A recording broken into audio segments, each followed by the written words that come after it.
بسم اللہ الرحمن الرحیم۔ درس حدیث سبق نمبر 12۔ ضروری مسائل غسل کے فرائض۔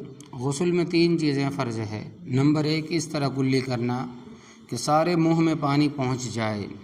نمبر 2 ناک کے اندر پانی پہنچانا جہاں تک نرم ہڈی ہے۔ نمبر 3 سارے بدن پر ایک بار پانی بہانا۔ درج بالا تینوں چیزیں فرض ہے، اس لیے اگر تمام بدن میں بال برابر کوئی جگہ خشک رہ جائے یا کلی کرنا بھول جائے یا ناک میں پانی نہیں ڈالا تو غسل نہیں ہوگا۔ اگر غسل کے بعد یاد آیا کہ فلانی جگہ خشک رہ گئی تھی تو پھر سے نہانا واجب نہیں، بلکہ تھوڑا سا پانی لے کر اس جگہ بہانا ضروری ہے۔ اس طرح اگر کلی کرنا بھول گیا تو اب صرف کلی کر لے، غرض ہے کہ جو فرض رہ گیا ہو صرف اس کو پورا کر لیا جائے، نئے سرے سے تمام غسل کرنے کی ضرورت نہیں ہے۔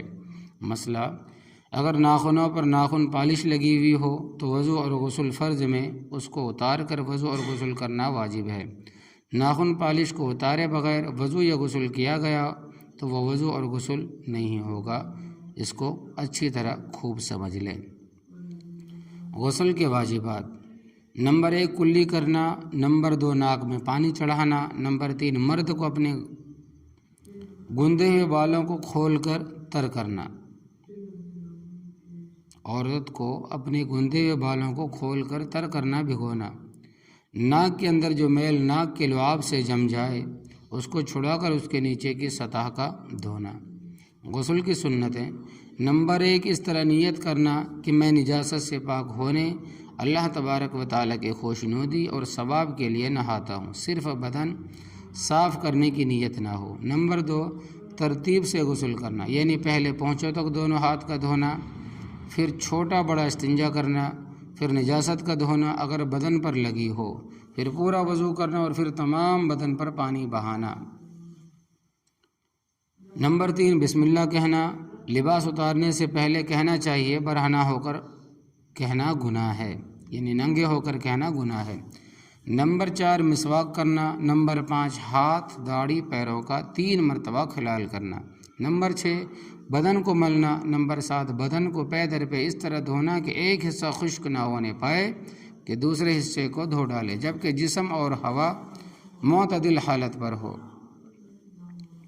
نمبر 8 تمام بدن پر 3 مرتبہ پانی بہانا۔ غسل کا مسنون طریقہ: غسل کا جو طریقہ بتلایا جا رہا ہے اس کے متعلق یہ یاد رکھیں کہ جب بھی کوئی غسل کرنا ہو، خواہ فرض ہو یا سنت یا مستحب ہو، ہر صورت میں اسی طریقے سے غسل کرنا مسنون ہے۔ غسل کرنے والے کو چاہیے پہلے دونوں ہاتھ پونچھوں تک 3 مرتبہ دھوئیں، پھر بدن پر اگر کسی جگہ گندگی لگی ہوئی ہو تو اس کو 3 مرتبہ پاک کرے، پھر چھوٹا بڑا استنجا کرے، خواہ ضرورت ہو یا نہ ہو، یعنی پیشاب پاخانہ کر لے پہلے جا کر، یعنی کہ نہاتے وقت پیشاب پاخانہ کرنا صحیح نہیں جہاں پر نہاتے ہوں حمام میں۔ اس کے بعد مسنون طریقے پر وضو کرے۔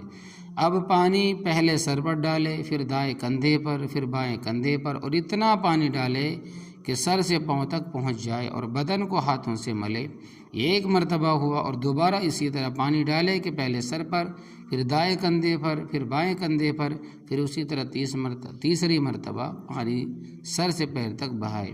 مسئلہ غسل کرتے وقت کلمہ پڑھنا یا پڑھ کر پانی پر دم کرنا ضروری نہیں، بلکہ نہاتے وقت کلمہ یا کوئی اور دعا نہ پڑھنا ہی بہتر ہے، اس وقت کچھ نہ پڑھے۔